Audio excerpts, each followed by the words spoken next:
Talk about status bar modes. So I'm talking about this particular area here. You see all these commands available here. Well, status bar modes help you to make precise drawing in AutoCAD. The tools in the status bar can be toggled on and off by clicking on their icons or by using their function keys. Not all status bar icons are visible by default when you install your AutoCAD. So you can toggle on visibility of icons as per your requirement. The way you do that is by going to this particular button here, click on that, and you can turn on and off the icons for particular things. For example, if I start a line command, now I can start drawing, and the stuff that you're seeing which say specify next point 44 degree 173 feet and 6 inch, that's basically called a tooltip. So you have information in a command line, but you're getting information right next to your cursor as well. You can toggle that off as well.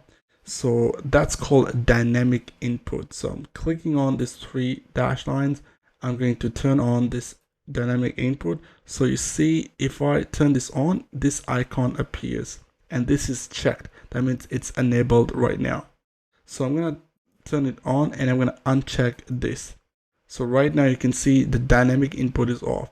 Now this time if I start a line command, I can draw a line without seeing those dynamic inputs. I can also specify the values, and those values will be entered onto the command line. Now I personally like turning off dynamic input just because you have a cleaner place to work on, and you can also specify. For example, let's go and get rid of all this. I'm going to start a line by pressing L, and you see the command line is asking for a specify first point. So instead of specifying first point with the mouse, I'm just going to press 0, 0.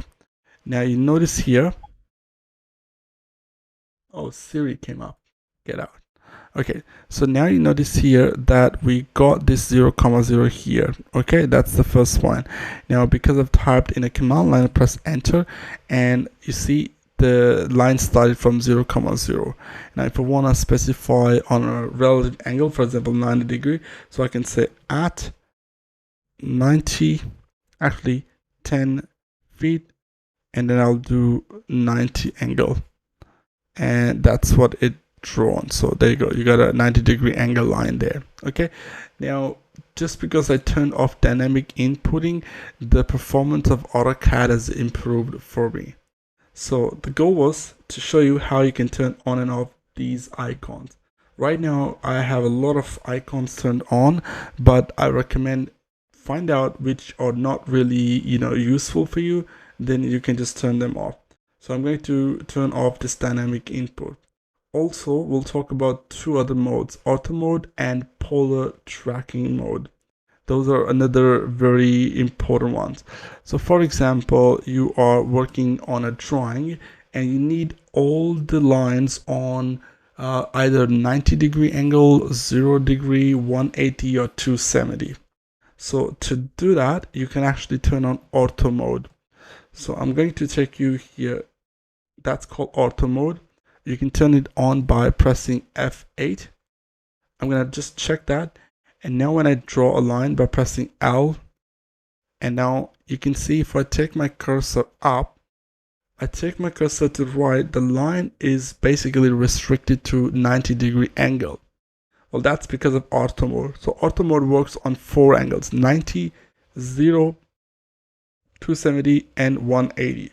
So to be able to get out from here, you need to turn off Ortho mode. Now you have a full access to taking your line anywhere you want. Now another mode that we want to talk about here is polar tracking. So that can be turned on by pressing F10 as a shortcut key.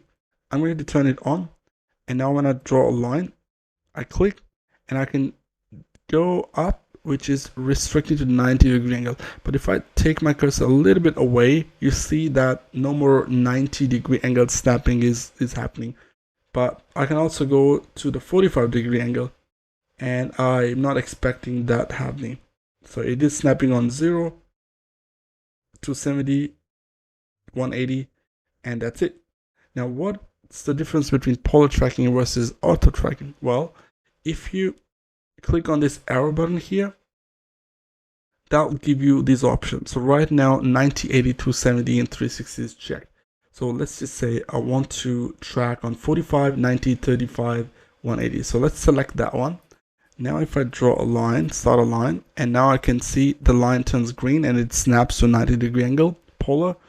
But I can also track my cursor to 45-degree angle because it's not trying to restrict, but you got to be very, very close to 45-degree angle. So there's like a room for that. Now also this will restrict to 315 and 225 and then 135 as well. So you can see these are the options available by default in AutoCAD. But if you click on this tracking setting, you can actually specify your own angles. So you can, increment angle by, for example, specify an angle and just say additional angles. So not additional, but create a new one. And then you say, I want to track 60-degree angle as well. I'm going to press OK. Now you will notice that you will be able to track 60-degree angle as well, but only when you select this one. You see here? So click on that. And now if I draw a line, I can select that 60-degree angle. There you go. So basically, depending on the project that you're working on, you want to maybe customize this tracking setting. So I'm just going to delete that bit. Click here and that will be gone. Now also you have some other options that we can talk about this in drafting settings, like gradient snap and object snap, but that will come later in the videos. Okay, so that's what we want to talk about in this video.